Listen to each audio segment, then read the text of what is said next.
हे पत्र आहे स्वाभिमानी इंदापूरकर काय सांगितलंय म्हणजे मी ऐकूनच वेडा झालो। ते म्हणाले इथं विकासाची कामं आली पण प्रत्येक कामामध्ये 20% कमिशन घेतलं जातं। 20% कमिशन किती खरं का खोटं आहे?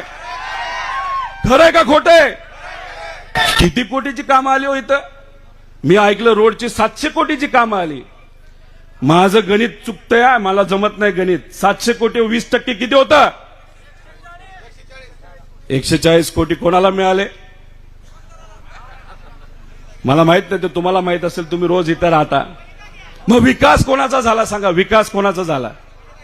हा अहो मला तर एक माणूस कांदलगावचा भेटला, तो म्हणला आमच्याकडे रोड झालेत।